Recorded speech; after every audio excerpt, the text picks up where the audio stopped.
The life of loneliness with Fascioscapulahumeral muscular dystrophy. Hello, guys. This is Hanshaw. Appreciate you all tuning in today. I'm out here today at one of my favorite places to come. I am fortunate enough to be able to still drive, and I have this pond in the middle of this huge cemetery that I come to here in central Kentucky. And it's full. I wish I could turn my camera around and show you all what I'm looking at, but it would mess everything up, so I can't. But it's a beautiful pond full of geese and ducks and swans and blue herrings and all kinds of wildlife around here. And it's really beautiful fall afternoon. So I wanted to stop by here and make this video. Loneliness and FSH MD. You know, as you saw at the intro to my video here, I was diagnosed with this dreaded disease at 14 years old. That was 34 years ago. I'm now 48. I've been married and divorced 3 times. So I know a little bit what I'm talking about in this video about being alone, being lonely. I've made a couple of other videos about dating and marriage and why that it's difficult to find someone to date and marry because of the deformities and the disability, and how our society deals and views those of us with disabilities. I'm not going to rehash those videos, but I will make a point that it is very, very difficult to find someone to date and to marry with a disability that deforms our facial features, that deforms our bodies to one degree or another. Now, there are those of us that are not as deformed as others. There are others that are severely deformed in the face and in the body. So, at any rate, if you have the FSH-MD, we are all deformed in the facial area to one degree or the other. And we live in a society where physical beauty is a top priority when you're on the dating and the marriage scene.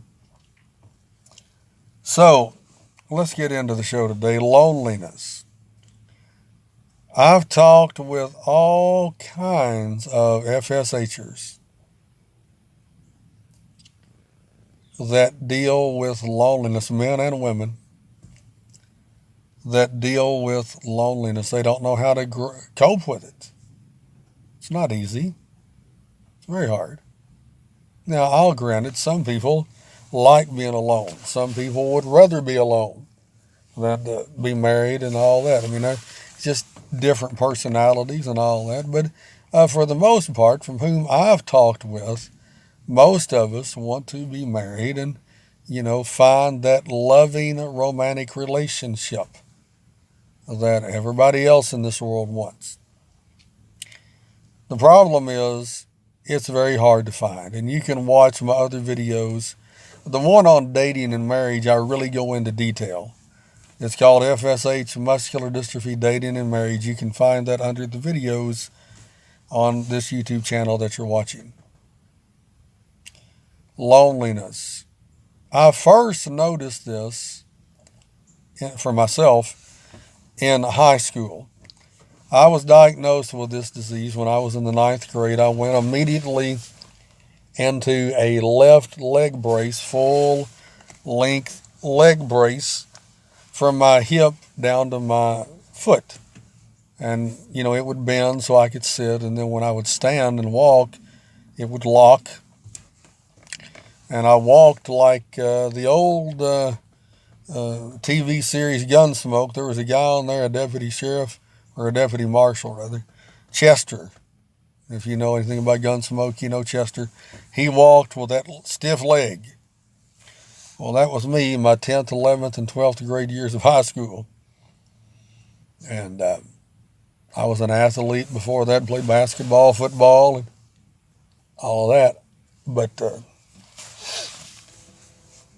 Needless to say, I did not have any girlfriends through high school, not one.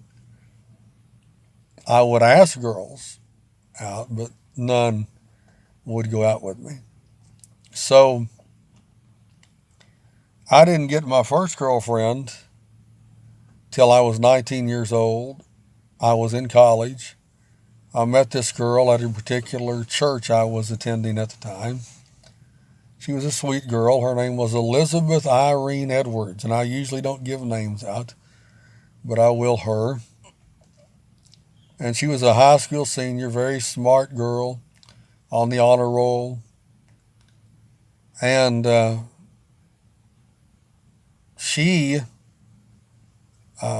ended up breaking up with me because her father didn't like me and whatnot, and don't really know all the ins and outs about that, but he would actually physically discipline her for dating me, whip her, and her a 17-year-old girl.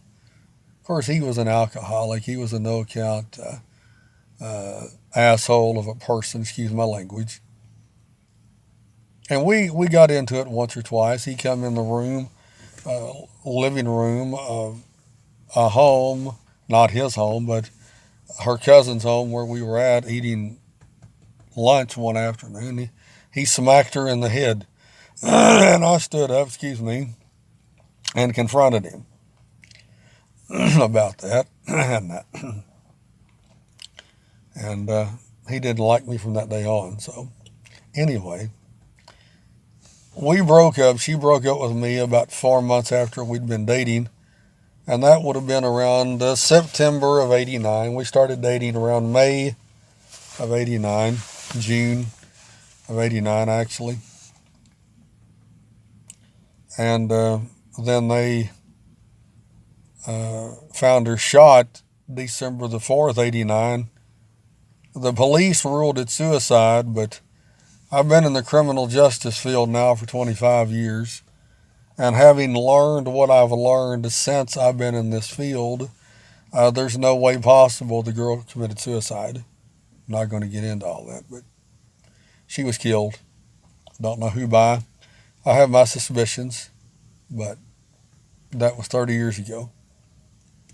Hopefully karma will kiss that person for me that killed her.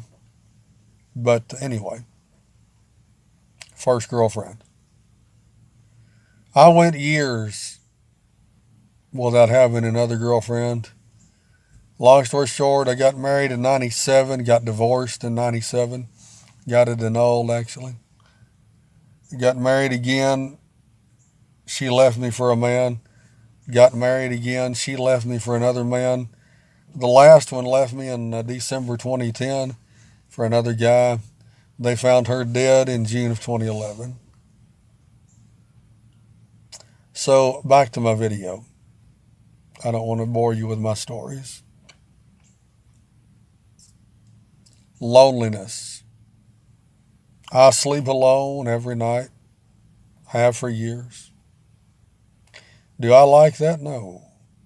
I don't like that. Is there anything I can do about it? No. Not really. I tried the dating websites. What is it? The eHarmony. That's the only one I ever tried. The rest of them I think is a crock of money grabs. But I tried eHarmony. And I met this lady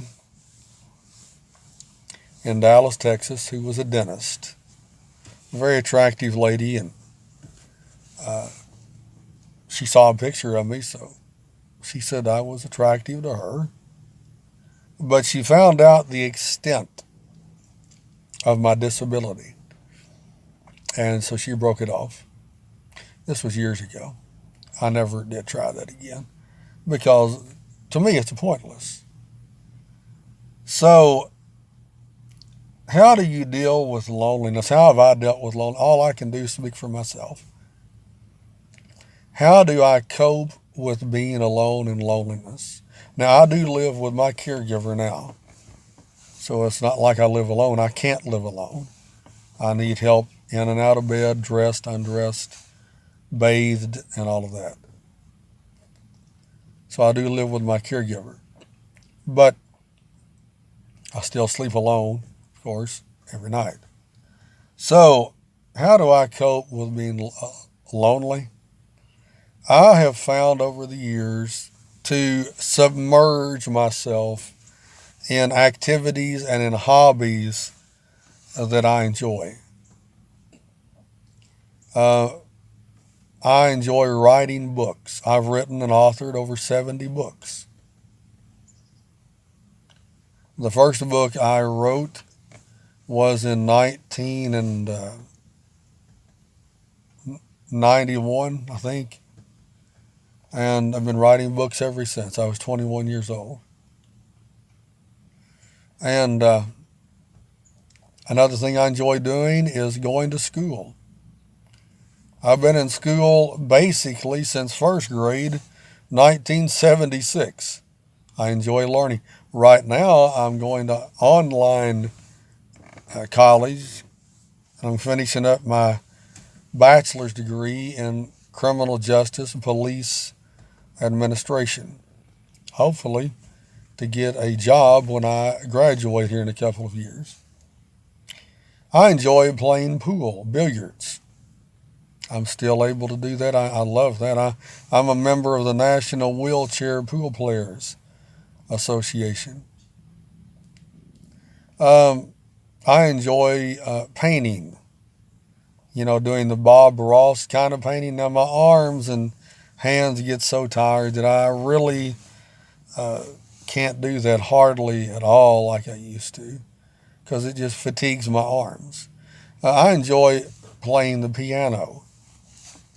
I do concerts for different individuals. I play a rockabilly type piano, sort of like Jerry Lee Lewis. Nowhere near that good, but you can see my videos on this YouTube channel where I've played and all of that. So, and I enjoy coming out to nature like I am today, meditating, gathering my thoughts, quieting my spirit, things of that nature. I try to connect with Mother Earth, the deities and the gods associated with Mother Earth. I connect with the animals everywhere I go. There are red-tailed hawks everywhere I go. I see them. They choose to show themselves to me. Now, I know this is just my own religion, but this is what I do to cope with loneliness. Is it easy? No. I write poetry too. So I'm not much into the video games. I'm not one to watch a lot of television. I think that's a waste of your mental faculties to engage. Now, if you enjoy doing that and that works for you, then good.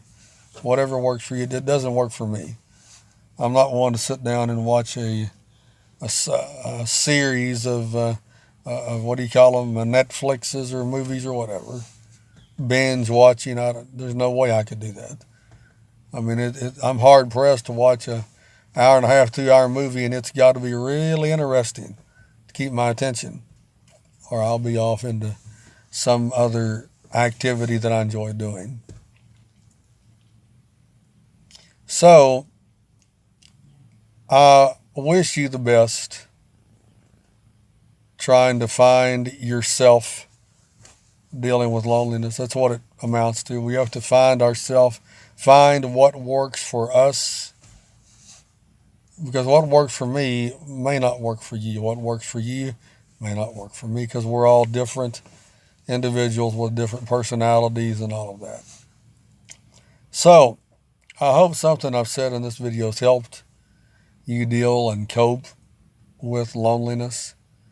I wish I could tell you that there's a website out there that we could all go to, that we could find people that would want to date us and want to marry us.